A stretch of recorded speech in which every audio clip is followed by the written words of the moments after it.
Bonjour tout le monde, ici Julie Châtelain. Je suis très heureuse de vous retrouver dans cette 4e émission de Sourdes et Courageuses. Et c'est un bonheur pour moi de vous faire découvrir des femmes sourdes inspirantes. Je suis accompagnée aujourd'hui de l'interprète Michèle Chabot qui va être là tout le long de l'émission. Et cette émission aussi va être filmée pour que ça soit accessible à toute la communauté sourde. Et aujourd'hui, je vais avoir 2 femmes. Elles vont être à distance, mais avec la technologie, c'est merveilleux. On arrive à bien se comprendre et se voir. Je vais recevoir Tiffaine Giraud. Tiffaine Giraud, elle a quand même un parcours assez inspirant, mais là, on va aller du côté un petit peu plus des arts. Hein? Je ne sais pas trop comment la décrire, elle va être mieux placée pour le dire, mais de ce que j'ai vu, je pourrais dire qu'elle est conteuse visuelle, réalisatrice, traductrice, mais elle a un parcours vraiment inspirant au niveau d'un métier finalement qui est plus artistique, mais qui est accessible à la communauté sourde. On va pouvoir parler aussi, elle a créé, attendez un peu, faut que je le dise comme il faut parce que c'est spill.propagation qui est finalement quelque chose qu'elle a co-créé avec, je crois, sa conjointe. Et on va pouvoir en jaser avec elle de finalement, qu'est-ce que c'est, Spill Propagation. Bonjour, Tiffaine. Oui, bonjour, Julie. Et bonjour, Michèle. Donc, merci beaucoup pour l'invitation aujourd'hui. C'est un honneur pour moi. Merci beaucoup. Bien, ça me fait vraiment plaisir. Est-ce que j'ai bien décrit tes chapeaux de métier là, comme il faut? Conteuse visuelle, réalisatrice, traductrice, ou même on pourrait en ajouter peut-être d'autres? J'ai plusieurs chapeaux, exactement. Comme plusieurs personnes sourdes dans la communauté ont plusieurs chapeaux.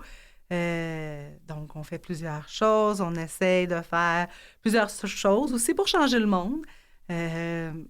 Mais oui, effectivement, je suis née en France. Mm-hmm. Et je suis arrivée ici au Canada en 98. J'avais 14 ans. OK. Et pour moi, ça a été un coup de cœur parce qu'ici, on utilise la langue des signes québécoise. Oui. Et c'était une langue accessible pour moi et une langue très riche pour la communauté. Aussi, ça m'a beaucoup aidé à cheminer et à avoir des réussites dans ma vie. Donc, c'est sûr que c'est cette langue-là qui m'a aidée. Et je suis mère également de 2 enfants. Je suis artiste dans plusieurs domaines. Je fais de la bande dessinée. J'ai étudié les bandes dessinées parce que c'est visuel, c'est artistique, c'est de la communication. Donc, j'ai toujours aimé ça, les bandes dessinées. Et dans les arts, je suis très polyvalente. Je fais du théâtre, je fais du dessin, je fais de la création cinématographique. Et j'ai cofondé avec 2 autres personnes. Enfin, on était 3 personnes à l'époque, Spill Propagation, parce qu'il n'y avait rien dans le domaine des arts à l'époque. Donc, on a décidé de cofonder Spill Propagation pour offrir, en fait, une plus grande visibilité aux personnes sourdes là, pour essayer d'être leader, essayer d'ouvrir les portes. Et maintenant, il y a beaucoup plus d'offres de services en théâtre. Maintenant, je fais plus de la recherche-création. Donc, c'est d'essayer différentes expériences, façons d'expression artistique. Et on peut être avec des alliés, la communauté entendante, aussi pour trouver des idées, des idées artistiques. Donc, on travaille plus présentement en recherche théâtre, en résidence, pour faire de la création artistique. Là, ça peut être de l'art visuel, des films, des projets, peu importe. On est assez polyvalent et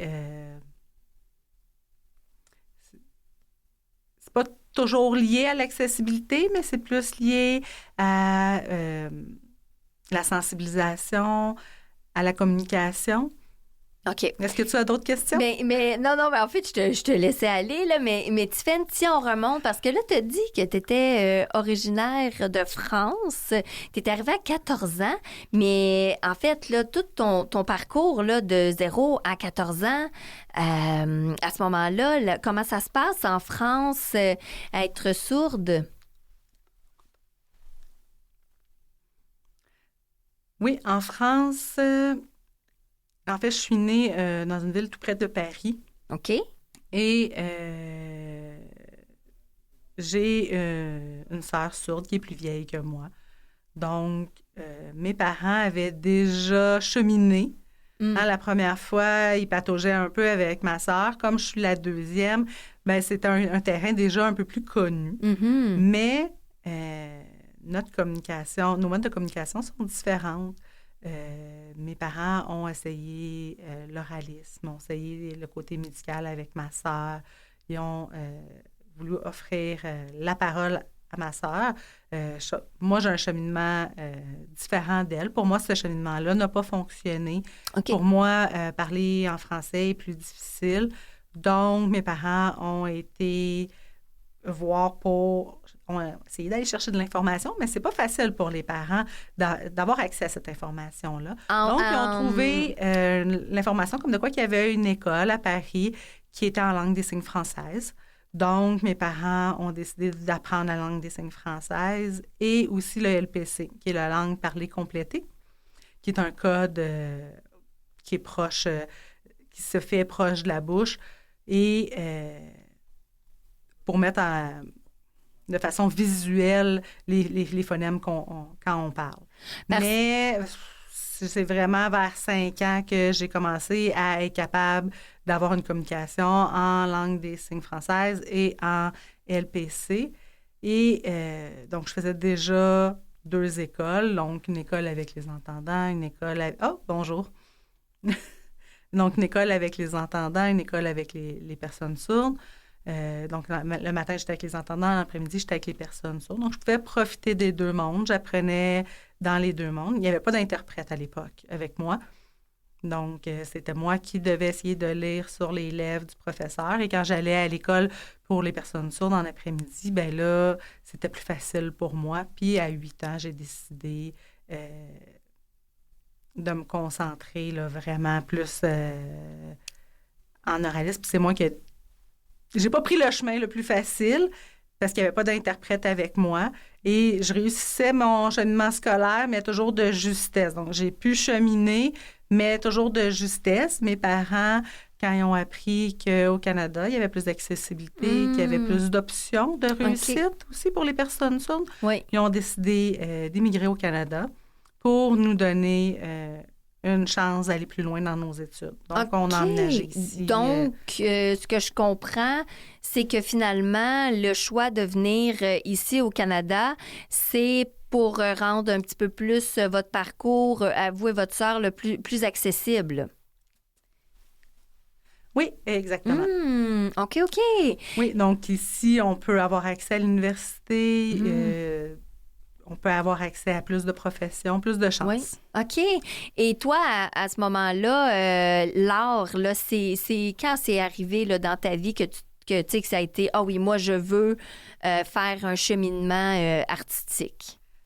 Depuis que je suis tout petite. Je dessine depuis que je suis tout petite. OK. Comme ma communication passait par le dessin quand j'étais petite. Donc, je n'étais pas capable nécessairement de parler. Je communiquais par le dessin. Oui. Puis après, ben c'est venu en moi. Ça me fait du bien de dessiner ce que je vois, dessiner des BD. Et j'ai lu aussi beaucoup de BD. Oui. Parce que des BD, c'est plus facile. On n'a pas besoin d'avoir un bon français pour être capable de lire des BD. Oui. Donc, j'ai fait participer également à l'école à plusieurs pièces de théâtre. Donc, l'art a toujours été en moi. Et je continue de dessiner, de prendre des cours, de la poterie, depuis toujours. Est-ce que quand tu es arrivé ici, justement, là, à 14 ans, vu que la France, on connaît moins, là, on le sait pas, donc si on se concentre un petit peu plus au niveau du Québec, est-ce que tu as eu des défis au niveau justement du chemin là, que tu t'en allais prendre, l'art et la sourdité? Parce que souvent, ça va être encore là, des milieux qui sont plus entendants. Si on fait juste à penser à un plateau de tournage avec des comédiens, c'est des entendants là, qui sont là. Oui, c'est sûr qu'il y a au niveau des opportunités, c'est différent.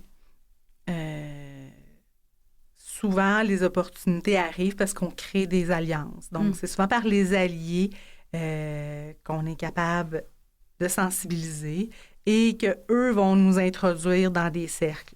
Okay. Donc, la clé, c'est vraiment de créer des alliances, de créer des alliés, d'avoir des présentations, de créer des liens, de leur faire comprendre que l'accessibilité, c'est bien. Mais non, c'est pas facile, le monde de l'art. Souvent, c'est des communications. Et on ne peut pas avoir une communication à tous les jours avec un interprète. Donc, c'est sûr que c'est un plus gros défi. Quand, justement, tu étais plus jeune, là, à ce moment-là, là, tu les as pas, là, les opportunités comme tu les crées maintenant. Mais quand tu étais jeune, y a-tu des moments où est-ce que tu t'es dit « Oups, je prends un chemin qui est pas simple ».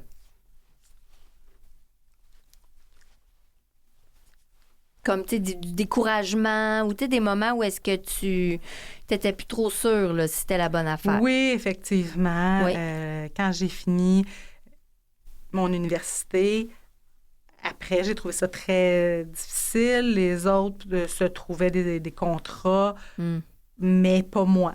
Okay. Donc, il a fallu vraiment que j'ai commencé à travailler dans la communauté sourde, dans la gestion de projet. Comme coordonnatrice, j'ai pris quelques cours ici et là. Je me suis fait de l'expérience de gestion de projet. Et après, quand j'ai cofondé Spill Propagation, au début, c'était du bénévolat. Ça veut dire après ça, il y a eu une ouverture pour les personnes sourdes à accéder à différentes bourses. Et là, ça a été aidant parce que dans les bourses, il y a une part qui va à l'accessibilité. Oui. Donc, ça nous a aidé, ça brise les barrières, ça l'ouvre les portes. Ça veut dire... Ça, c'est sûr. Ça veut dire... Grâce aux bourses auxquelles on a accès. OK. Ça veut dire qu'au début, tu as vu qu'il y avait des défis pour aller travailler finalement au niveau de l'art. Et là, tu as commencé à t'impliquer dans la communauté sourde. Est-ce que quand tu voulais faire ce métier-là, là, au niveau d'être finalement artiste, est-ce que tu t'es dit, moi, je vais être artiste, mais je vais vraiment m'impliquer au niveau de la communauté sourde, ou c'était plus, non, moi, je veux faire mon métier, je veux m'intégrer à travers les entendants?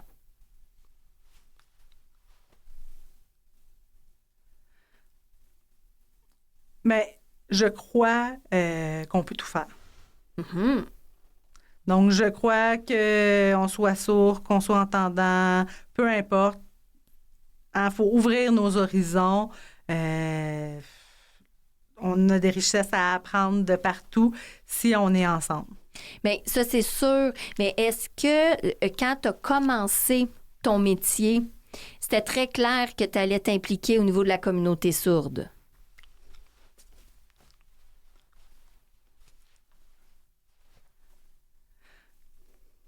Bien, la communauté sourde a toujours appuyé les artistes.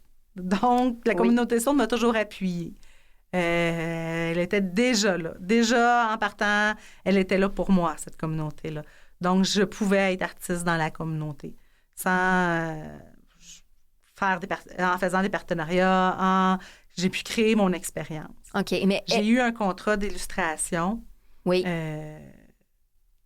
Qui a commencé par un organisme de personnes sourdes qui m'a donné un contrat d'illustration. Donc, à partir de ce moment-là, j'ai pu faire mon nom et là, de fil en aiguille, d'autres personnes m'ont connu, ont appris à me connaître et le mot s'est passé, mais ça a pris du temps.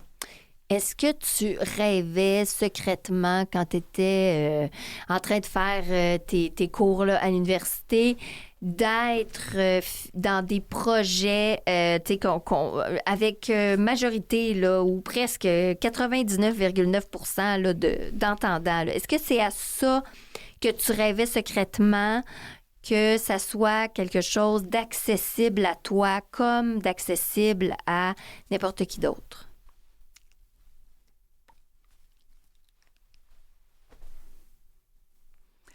En réalité, Ouais. comment le fonctionnement, en fait, c'est faut ouvrir les portes. Faut essayer le plus possible pour rentrer dans le domaine des arts. Moi, je suis artiste et je continue à être artiste Oui. pour toujours. Donc, il faut essayer de créer des alliances, puis Actuellement, je suis contente de voir qu'il y a un changement dans la société, qu'il y a de plus en plus d'ouverture et d'opportunités pour la communauté sourde. Beaucoup plus qu'à dans les années passées. Il y a un gros changement. Il y a des systèmes qui sont mis sur pied. Il y a des groupes de priorité qui sont mis sur pied. De la discrimination positive qui se fait. Donc, c'est pas pareil comme avant et j'espère que dans 20 ans, ça sera encore différent. Oui. Donc, parce qu'en ce moment, il y a des opportunités. Il y a du talent incroyable dans la communauté sourde, puis il faut la mettre en valeur. Donc, ça évolue partout. Comme la communauté sourde évolue, la communauté entendante également évolue. Oui. Puis il faut que le système... par exemple, les systèmes de bourse, il y a différentes offres maintenant qui sont offertes aux personnes sourdes. Donc, c'est sûr que s'il n'y avait pas ça, ça serait plus difficile.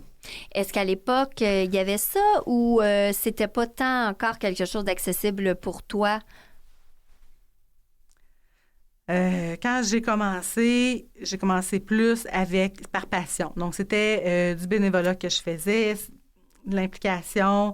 Je passais mon temps. C'était par amour de l'art que j'ai commencé. Mais oui, ça a été un défi parce qu'on ne se faisait pas toujours bien comprendre. Mais de fil en aiguille, encore aujourd'hui, malheureusement, il y a des endroits que j'aimerais aller, mais qui ne sont pas accessibles. Comme? Il n'y a pas nécessairement de budget ou... Comme? Quels endroits là, qui ne sont pas accessibles? Oh mon Dieu, je ne pourrais pas dire maintenant. Est-ce que c'est plus comme dans un... Comme dans une entrevue. Par exemple, c'est arrivé, une compagnie veut me faire une entrevue, mais il n'y aura pas de service d'interprétation. Donc là, je pense, j'arrive là, puis il n'y a pas le service d'interprétation. Après ça, c'est toute la question de qui va payer l'interprète, qui va faire les relations publiques dans les médias. Oui. OK. Mais est-ce que tu vois qu'il y a une différence au niveau plus du graphisme, de la BD, là, donc l'art qu'on pourrait dire là, à ce niveau-là, plus... comment qu'on appelle ça? Voyons, l'art du dessin, là, l'art... donc, à ce niveau-là, que c'est plus facile que, par exemple, le théâtre, le cinéma, que ça, c'est plus difficile? Chacun a sa spécificité. Oui. C'est toujours au niveau de la création originale qui est difficile, en fait. C'est là, je pourrais pas comparer, mais chacun a son défi. Bien, non, ça c'est sûr, mais est-ce que, justement, une personne qui est sourde en ce moment, là, un jeune, l'exemple, on parle aux jeunes là, qui ont 15 ans, là, qui se demandent qu'est-ce qu'ils veulent faire, et il y en a qui vont dessiner seuls chez eux, en secret. Il y en a d'autres qui rêvent d'être une grande vedette sur un tapis rouge, d'une première d'un film. Qu'est-ce qu'on dit là, à ces jeunes-là? Est-ce qu'on leur dit que, ben oui, c'est faisable ou c'est peut-être un chemin là, qui va être difficile?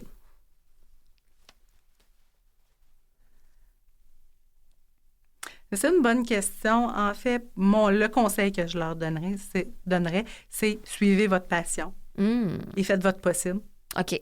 Et répétez-vous ça souvent. Oui. Parce que chaque cheminement est différent. Donc, que ça soit en dessin, que ça soit en production cinématographique, peu importe, il faut suivre sa passion et il faut poursuivre son objectif pour le réussir. Moi, j'ai fait de la scène. Je me souviens au début, j'en ai fait à l'école. Ensuite, j'ai publié un livre. C'est vraiment arrivé. J'ai fait un film à l'Office national du film. Mm-hmm. J'ai réussi à faire un court-montage. J'ai fondé Spill Propagation. Donc, les opportunités peuvent arriver. On peut les créer. Oui. Mais je me dis que tout est possible. Oui. Mais il faut suivre sa passion. Quand on a la passion, c'est contagieux. Mm-hmm. Bien, toi, Tiffaine, je dois le dire là, parce que mon émission, en fait, le concept, c'est de mettre en lumière des femmes sourdes de la communauté. Et moi, ben, je connais pas toutes les femmes. Donc, c'est beaucoup du bouche à oreille parce que comme je suis déjà impliquée là, avec la Maison des femmes sourdes de Montréal, ce qui veut dire que j'ai quand même plusieurs personnes que je côtoie qui sont sourdes. Et ton nom est ressorti très souvent. Il y a beaucoup de femmes que j'ai reçues en entrevue et qui ont dit « Ah, moi, mon modèle, c'est Tiffaine. » Est-ce que tu as une idée pourquoi les... Ah, c'est touchant. Ben, c'est pour ça. Alors, est-ce que tu as une idée pourquoi les femmes sourdes t'ont nommé comme ça à ce point-là? Oh, wow! Ça me touche. Et même des interprètes aussi. Il y a des interprètes qui t'ont nommé, que tu étais vraiment un modèle inspirant. Ah, bien, merci beaucoup. Si je peux ajouter une chose, c'est, oui, au niveau du leadership, j'ai du leadership. Pas nécessairement je fais pas juste des arts, je suis ouverte aux gens et ça fait partie de qui je suis. Hein. Je veux ouvrir les portes, je veux briser les chemins, puis je veux amener des gens avec moi aussi. Mm-hmm. Peu importe dans quel domaine on se retrouve. Hein, c'est puis le faire aussi, briser des portes, c'est avec une belle attitude, pas en combattant, en partenariat qu'il faut. Donc, c'est ma façon d'être, ma façon de faire. Et je pense qu'il faut prendre le temps aussi de laisser aux gens du temps pour nous accepter. Mais moi, je travaille pas seulement avec la communauté sourde, je travaille avec la communauté entendante, avec les alliés, je travaille avec tout le monde. Est-ce que tu travailles plus avec la communauté sourde qu'avec les entendants? Je pourrais pas dire. Je travaille avec tout le monde. Ah oui, OK. Donc, ça veut dire que toi, dans une journée, tu vas côtoyer des sourds, des entendants. C'est vraiment comme ça, là. C'est comme c'est une mixité, là. Bien, dans ma région, il n'y a pas beaucoup de personnes sourdes. T'es de quelle... Donc, je suis dans une minorité. Je viens de Gatineau. Okay. Si j'étais à Montréal, ça serait une autre histoire. Je pourrais aller dans des événements plus souvent. Ouais. Ici, à Gatineau, il y a 2 langues aussi. Donc, on parle anglais, français, LSQ, ASL. Oui. Mes amis, bien souvent, je suis avec des interprètes et des alliés. Dans mon quotidien, encore maintenant, je lis beaucoup sur les lèvres pour communiquer. C'est pas toujours facile. Okay. Ma passion, j'ai une autre passion. Je suis quelqu'un de très sportif. Je veux m'impliquer, mais la communication reste toujours un enjeu parce que les gens, ils veulent jaser. Puis, le jasage, il y a une limite. Oui. Donc, on peut parler de façon courte, dire bonjour, comment ça va? Si j'ai une question en lien avec le sport, on peut finir par se comprendre, on va se texter, on va écrire. Mais je suis quelqu'un de très patiente, très flexible. Oui. Mais c'est fatigant, puis des fois, je quitte à cause de ça parce que mon énergie, je dois la conserver pour d'autres choses aussi. Donc, et ça, c'est important. Je dois la conserver pour ma famille. Ben oui. Parce que quand j'arrive à la maison, maison, là, on utilise la langue des signes et tout le monde communique en signes. Puis même si je vis avec des entendants, mais tout le monde signe. Ça me fait du bien. C'est un apaisement pour moi. Et quand je sors, là, je dois m'adapter toujours. Mais je suis toujours en train de marcher comme sur des œufs. Oui, mais ça, c'est super important de le dire, Tiffaine, puis je suis contente que tu l'amènes, parce que c'est de dire que même si tu fais ton métier que tu adores par passion, que tu fais du sport, tu sais, que tu as des loisirs, en fait, et que tu es passionné par tout ça, mais il y a quand même quelque chose où est-ce que ça te demande de l'énergie à travers des beaux moments, tu sais, puis des belles réussites. Mais c'est de dire, ouais, là, j'ai besoin de me retirer, de prendre une pause et de retourner dans ma petite famille. Puis ça, je trouve ça important de le dire. Oui, des cours aussi. J'aimerais participer à des cours, m'inscrire dans des cours. Oui. Mais souvent, je suis obligée de faire des sports plus individuels ou faire des choix. Oui. Et il y en a que je décide de ne pas y aller juste à cause de la communication. J'ai déjà voulu faire du yoga, mais là, c'est plus difficile. Donc, j'ai décidé de faire du yoga à la maison, à distance, plutôt que dans un groupe. Ah, c'est ça. Tiffaine, c'est vraiment un plaisir. Je voulais juste que tu dises, là, en terminant, spill, propagation, c'est à quel endroit là, que les gens peuvent retrouver? Parce que même la façon que c'est écrit, là, c'est spécifique, là.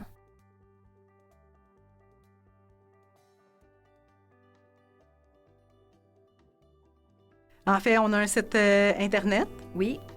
Donc, www.spill.propagation.com. Oui. Spill, S-P-I-L-L majuscule, hein? Peu importe. Peu importe. Le site web va le reconnaître. OK. Génial. Bien, merci, Tiffaine. Donc, vous pouvez nous contacter via le site web ou par courriel et ça va me faire plaisir à répondre si jamais il y a des gens qui veulent me contacter. Merci beaucoup. Merci. Et de nous donner... merci à la communauté sourde d'avoir donné mon nom. Ben merci beaucoup, Tiffaine. Donner espoir. Ah, c'est ça que tu as fait. Merci. Ça a été un grand plaisir. Je te souhaite une belle journée. Bye bye. Et nous, on se retrouve tout de suite après avec Kim Auclair pour une autre magnifique entrevue.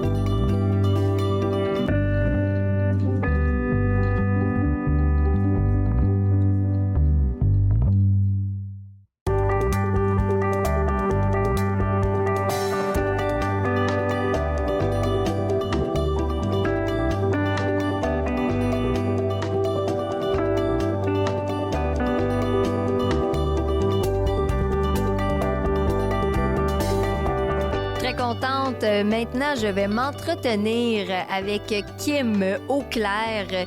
Kim Auclair qui est à Shawinigan. C'est ça, Kim? C'est ça, à Shawinigan. C'est ça, à Shawinigan.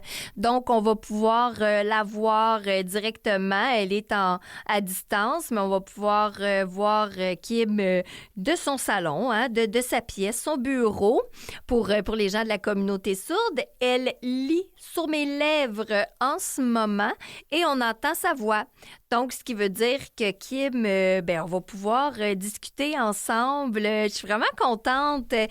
Kim, si tu m'entends, puis on parle de cette émission-là pour mettre en lumière les femmes sourdes, ça veut dire que probablement tu as eu un implant cochléaire.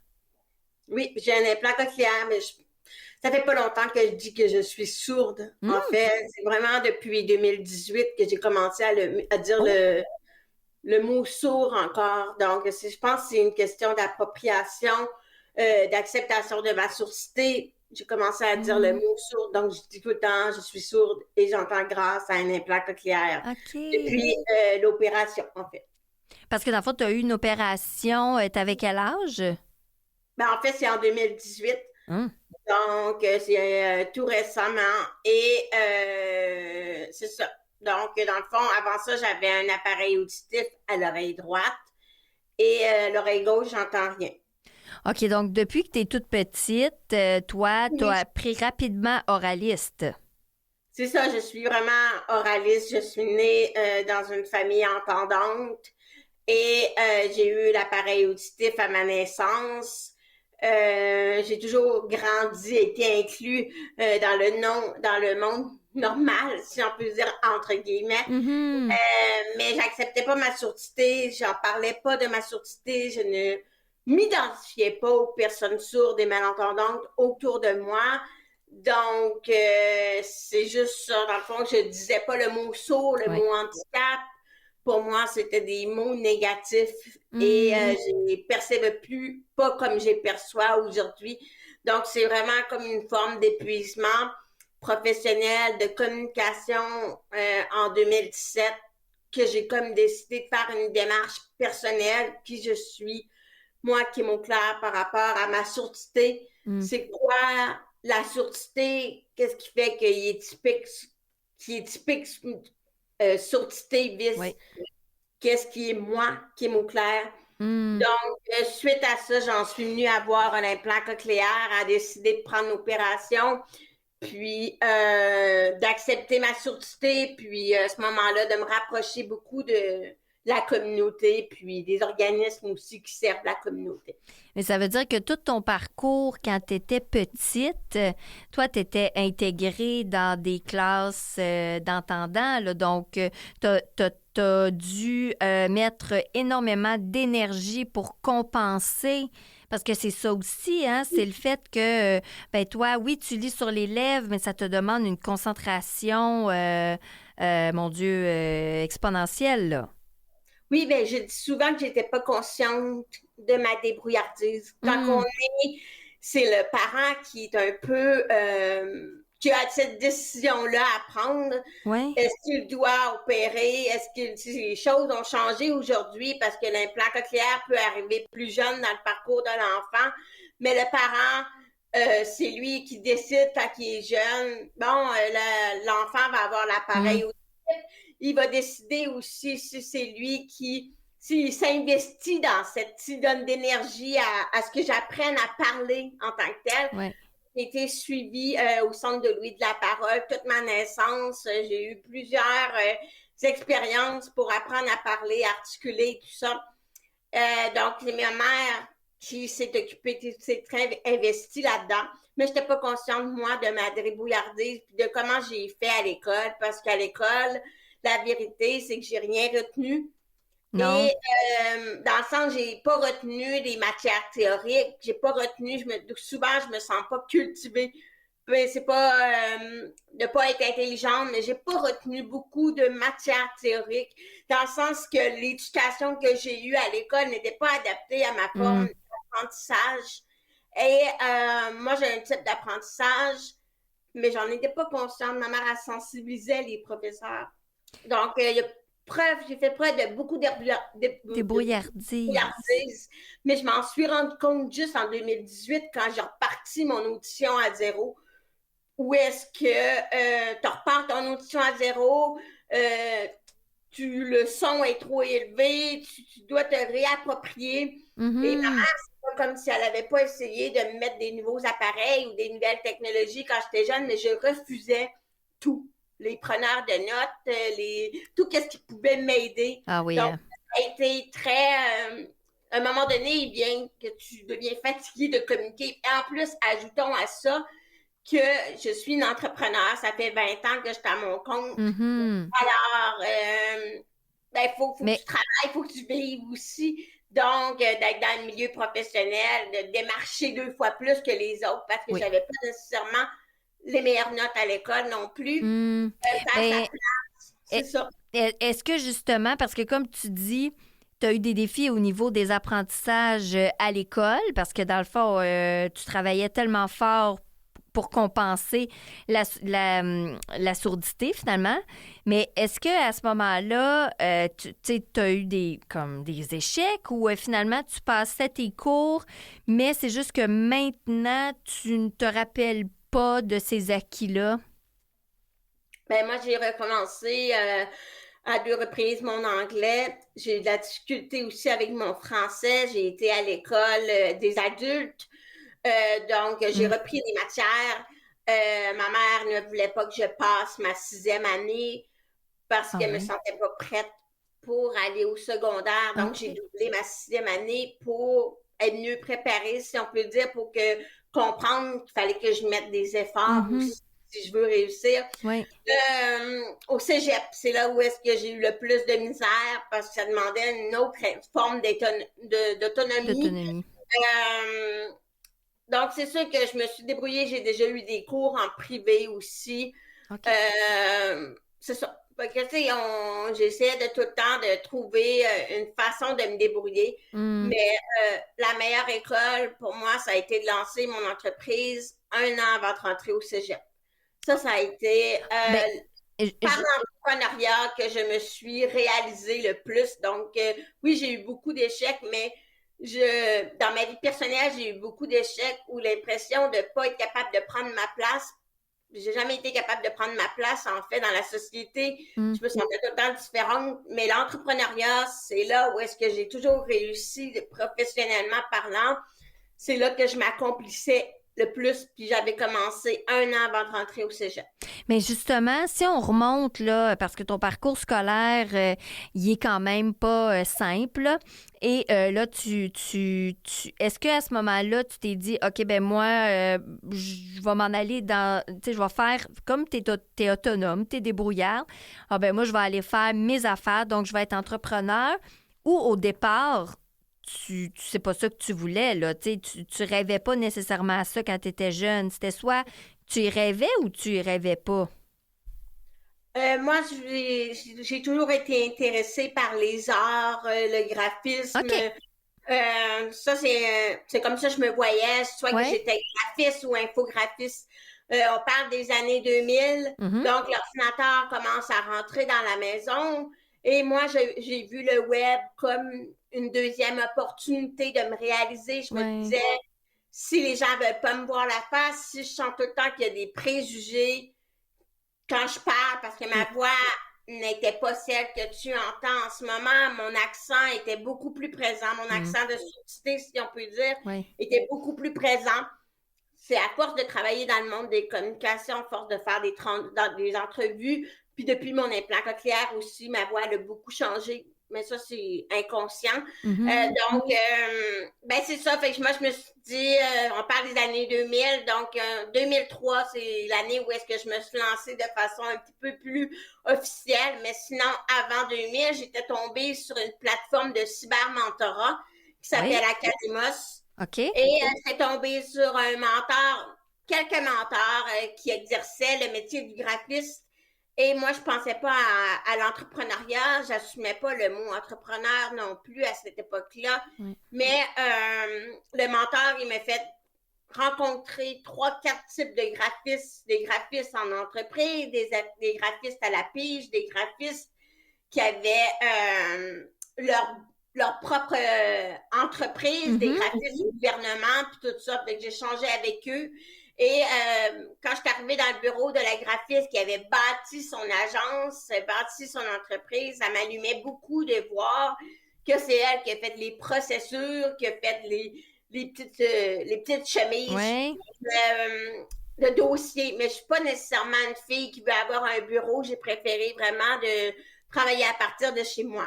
Mais c'est ça qui m'allumait beaucoup. OK, mais à ce moment-là, là, ça veut dire que toi, tu as fait une formation en infographie? Oui. Et là, tu t'es dit, parfait, moi, je veux être entrepreneur en infographie. Est-ce que c'est ça? Oui, en fait, c'est plus du graphisme. Mais graphisme. Oui, j'ai suivi un DEC en graphisme. J'ai fait au cégep en graphisme et j'ai fait aussi un petit cours formation professionnelle en infographie. OK. Mais toi, à ce moment-là, là, tu t'es dit, OK, moi, c'est ça que je veux faire, donc de l'infographie. Mais là, de là à dire, je veux faire de l'infographie versus je veux être entrepreneur, on s'entend qu'il y a quand même une grosse marche, là, tu sais, entre les deux. Qu'est-ce qui fait que tu as fait le saut pour dire, moi, je veux être entrepreneur? Moi, je dis je suis entrepreneur, mais légalement, même si je suis incorporée, même si je paye beaucoup de pigistes, légalement, je travaille à partir de chez moi, je suis tout seul, mais j'ai une fibre entrepreneuriale qui est quand même assez forte, qui va au-delà de juste être une pigiste, mais qui fait quand même qui accomplit quand même des gros projets. Ça vient avec soi, c'est des petites actions qui fait en sorte que moi, je suis quelqu'un qui, quand j'apprends quelque chose, j'ai toujours le goût de l'apporter dans des plus grandes expériences. Donc, si j'apprends quelque chose, j'ai besoin d'un nouveau, ben je prends ce que j'ai appris, puis je l'amène dans des plus gros projets. Mm-hmm. Alors, ça a toujours été comme ça. Plus j'avance, et petit pas par petit pas, plus je suis capable d'accomplir des plus gros projets. Donc, c'est venu un peu comme ça. Et je me suis rapprochée beaucoup de la communauté d'affaires. Pendant longtemps, j'ai été quand même une blogueuse très sollicitée dans le monde des affaires. Puis là, je recommence tranquillement à travailler avec des grosses organisations, là, comme blogueuse. Là. Mais je ramène mon côté handicap dedans. Ben, est-ce que... En fait, c'est ça, je trouve intéressant parce que tu fais finalement tu pars d'être infographe, graphiste à je vais être entrepreneur dans cette voie-là. Mais là, finalement, tu travailles majoritairement avec des entrepreneurs. Tu sais, c'est de les mettre, eux, en lumière. C'est ce que tu fais, là. Oui. Dans le fond, concrètement, je fais des relations de presse, puis je fais de la consultation en communication web et mon bagage en communication, que ce soit comme coordonnatrice de projet web ou rédactrice web, démarrage d'entreprise web, tout ça je l'ai tout fait moi-même. Donc, j'interviens sur différents dossiers. Encore là, ça peut être des dossiers de créer un projet de podcast, aller chercher des commanditaires, se vendre. C'est toutes des choses que j'ai fait moi-même. Mais non, mais c'est ça qui est beau. Ça veut dire que moi, je suis entendante. J'ai un projet X, là, donc un projet podcast. Ben, je peux rentrer en contact avec toi. Je peux te demander de l'aide. Effectivement. Donc, moi, je peux t'aider. Ma force, ça reste les bases des relations de presse, c'est de communiquer. Et j'utilise le web pour le faire. Donc, que ton message soit clair, qu'on sente que derrière ce que tu fais, il y ait vraiment un impact, que ça soit bien structuré, que quand on va venir à faire la promotion de ce projet-là, que tu le fasses auprès des bonnes personnes. Et il y a beaucoup de techniques de relations de presse que je transporte pendant tous mes projets, ce qui fait en sorte que ça va leur donner une visibilité hors de la communauté dans laquelle on fait partie. Et quand tu parles des relations de presse, c'est-tu vraiment comme moi, vu que je suis dans les communications, mes contacts avec les relations de presse, ben toi, c'est la même chose finalement. Oui, effectivement. Tu fais des communiqués.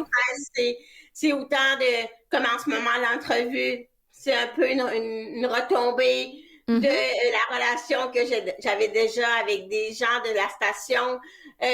Donc, dans le fond, c'est vraiment ça. Fait qu'à chaque fois que j'ai des projets avec des clients, ben c'est d'inclure tous les types de médias. On s'entend aujourd'hui, un média, c'est autant quelqu'un qui démarre son propre média qu'un média traditionnel, autant des podcasts, autant la radio, autant le monde politique, les élus, parce qu'ils vont parler de toi dans l'univers des politiques. Donc, moi, je vais mettre en contact. Je fais vraiment qu'est-ce que j'ai fait pour moi-même. Mais la particularité, c'est que je le fais pour les travailleurs autonomes et les petites entreprises qui n'ont pas nécessairement le budget de payer des firmes de relations de public. Donc, c'est vraiment les premiers pas. Et s'ils veulent déléguer plus tard, c'est correct, mais ils peuvent en faire un gros chemin avec moi. Et Kim, moi, je trouve ça vraiment beau parce que tantôt, tu as dit que tu as eu ton implant cochléaire en 2018, ce qui veut dire que ça ne fait pas très longtemps. Donc, tu es dans ce métier-là là, depuis 20 ans. Donc, on se doute que tu n'as pas 20 ans, hein, sans dire quel âge tu as, mais juste à écouter ça, on se dit, elle doit approcher de 40 ans, hein, au moins. 40 ans ou peut-être même un peu plus par rapport aux 20 ans d'expérience. Mais je trouve ça intéressant parce qu'en 2018, à ce moment-là, tu es une adulte là, de 30 ans et plus. Et c'est à ce moment-là que tu mets l'implant. Et avant ça, tu refusais la sourdité.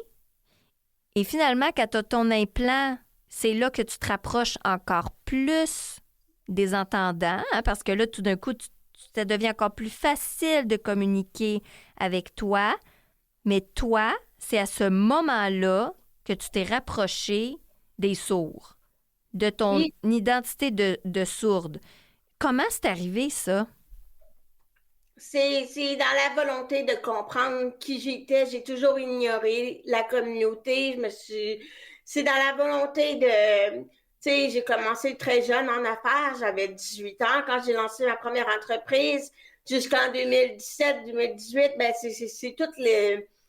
On me connaissait de façon professionnelle, mais il manquait un petit quelque chose pour passer à une prochaine étape. En fait, tout est parti de... j'ai écrit un premier livre en 2017. J'ai écrit un livre qui faisait un retour sur mes 10 premières années en affaires. Et moi, le but, c'était d'inspirer les jeunes entrepreneurs, mais de parler aussi de l'impact du mentorat dans ma vie. Mais sauf que quand j'ai fait ce livre-là, je pensais que en le publiant, j'allais passer... Je venais d'engager ma première employée à temps plein. Puis je pensais que j'allais passer vraiment à un gros stade, à un autre stade en publiant. Mais c'est vraiment pas ça qui s'est passé. Quand je l'ai publié, ben, j'ai compris que c'était comme... Je parlais pas de ma surdité dedans. Puis je pense qu'il manquait un petit quelque chose qui fait qui je suis, pourquoi je suis rendue là, qu'est-ce qui fait mon histoire encore plus unique. Et là, ben, c'est comme une forme d'épuisement, le goût de renaître ou le goût de se réinventer, de donner un deuxième sens à son travail, si on peut dire. Je suis comme partie à la rencontre de moi-même en invitant d'abord 2 personnes de la communauté sourde que j'avais connues quand j'étais jeune à la KEPA de Québec. J'ai écouté, ça fait longtemps qu'on ne s'est pas parlé, ni chez moi, puis je vous ai pas ignoré, on était en contact, mais écoutez, je veux vous connaître. Fait que là, ça a parti comme ça, puis c'est quoi vos réalités? Puis moi, je posais des questions banales, mais le but, c'était de m'identifier, de comprendre pourquoi je me comportais de certaines façons. Et j'en parlais même pas à ma famille, j'en parlais même pas à mes proches, dans le sens que mon père souvent pensait que je fakeais, mais là, j'avais des mots. Il pensait pas que je fakeais, mais tu sais, souvent, c'est de prénom, tu comprends-tu? C'est que j'arrivais pas à exprimer ce que je vivais. C'est sûr, mais là, en parlant avec la communauté, ben, j'arrivais à mettre des mots puis à expliquer clairement au lieu de pogner les nerfs à mon père. Ben, si tu te mets dans le salon puis tu essaies de me parler puis que je suis devant mon ordi puis que la télé est ouverte, ben, c'est sûr que c'est pas une communication propice s'il y a beaucoup de monde autour de la table puis que vous parlez dans un langage non accessible pour moi, puis de politique ou de philosophie avancée avec des mots que je comprends rien, ben ça va être difficile de m'intégrer. Voilà pourquoi je me retire. Fait que c'est de mettre des mots à qu'est-ce que je vivais, de pouvoir l'expliquer clairement aux gens. Fait que ça m'a permis ça. Mais je suis allée un peu plus loin. Je suis allée aussi dans une école oraliste, l'école oraliste à Québec, pour les sourds. OK. Je suis allée voir la directrice générale. J'ai dit... Écoute, je pense que c'est André, ou c'était André est parti, mais je suis allée voir André, j'ai dit, écoute, moi, je peux aller dans une classe normale, je suis allée dans une classe normale, mais je me suis toujours demandé si j'aurais été dans une classe de personnes sourdes, malentendantes, qu'est-ce que ça aurait changé? C'est sûr que je pense que les deux, l'inclusion, je crois beaucoup à l'inclusion, mais en même temps, ma forme d'apprendre était pas adaptée. Tandis que si là-bas, je me rends compte que peut-être que j'aurais une manière de retenir l'information de manière différente. Mais par contre, ceux qui sont dans des écoles adaptées doivent faire un cheminement aussi d'adaptation quand ils s'en viennent. Qui doivent fait que bref, ça a été comme pendant 1 an de temps, je rencontre des psychologues, des audiologistes, tout ça, juste à en venir à repartir l'audition à zéro. Donc, ça a été comme pour moi une façon de me réinventer au travers de mon histoire. Puis aujourd'hui, je voudrais que, tu sais, je suis la même personne, autant entreprenante, mais moins dans le paraître, dans le sens de la femme d'affaires, puis on va essayer de paraître, puis tout ça. Je suis vraiment plus moi. Et se découvrir, puis tout ça, c'est long. On arrive à la quarantaine, puis tu sais, j'ai l'impression d'être encore plus moi, puis c'était vraiment ça, c'est de me découvrir au-delà, puis de prendre conscience de cette débrouillardise-là. Mais tu vois, Kim, je trouve ça vraiment beau parce que dans le fond, c'est comme si finalement ça va au-delà de la sourdité. Là, c'est comme une quête vers nous-mêmes, hein? Tout simplement. Cette quête que tous les humains on a à différents niveaux, mais on veut tous être pleinement nous-mêmes et ne plus être dans ce que les autres pensent de nous et le regard de l'autre. Et je pense que finalement, toi, en ayant mis l'implant, au départ, ton intention, c'était pas de mettre l'implant pour que ça amène cette connexion-là à toi, mais c'est un élément déclencheur. Ça a comme été une façon pour moi de communiquer autrement puis de laisser un impact positif. Et naturellement, vu que je parlais, moi je m'en rappelle, la première fois que j'ai parlé publiquement sur Instagram, c'est de se montrer un peu plus vulnérable aussi. Je m'en vais à l'hôpital, j'ai mon opération, mais je stressais, j'avais peur. Qu'est-ce que le milieu professionnel va dû trouver plus vulnérable? En fait, depuis que j'affiche ma surdité, j'attire encore des clients qui sont encore plus attachés à mes valeurs. Puis, je collabore beaucoup avec des entreprises en situation de handicap. Et qu'est-ce qui est beau actuellement, c'est qu'il y a beaucoup d'entreprises comme la BDC, comme les affaires, comme des grosses entreprises qui... il y a beaucoup de programmes, tu sais, avec l'inclusion d'entreprises. Oui, comme Sphère Québec. Ouais.